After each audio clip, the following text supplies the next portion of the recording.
Hi friends, welcome to my channel cooking with Sreeba. ഇന്നത്തെ നമ്മുടെ recipe ഉണക്കമീൻ കറിയാണ്.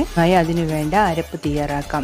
ചിരകിയ തേങ്ങയോടൊപ്പം നല്ല ജീരകം, ചെറിയുള്ളി, വെളുത്തുള്ളി എന്നിവ കുറച്ച് വെള്ളവും ചേർത്ത് നല്ലതുപോലെ നമുക്ക് അരച്ചെടുക്കാം. കറി ഉണ്ടാക്കുന്നതിന് നമുക്കൊരു മൺചട്ടി അടുപ്പിൽ വെച്ച് കൊടുത്ത് കുറച്ച് വെളിച്ചെണ്ണയും വലിയ ഉള്ളിയും ആവശ്യത്തിന് ഉപ്പും ചേർത്ത് നല്ലതുപോലെ ഒന്ന് വഴറ്റിയെടുക്കാം. പിന്നീട് അതിലേക്ക് പച്ചമുളക്, ഇഞ്ചി, പച്ചമാങ്ങ, ആവശ്യത്തിന് വെള്ളവും ചേർക്കാം. പിന്നീട് അതിലേക്ക് മഞ്ഞൾപ്പൊടി, മുളക് പൊടി എന്നിവ ഇട്ട് മാങ്ങ വേവുന്നതുവരെ ഒന്ന് വെയിറ്റ് ചെയ്യാം.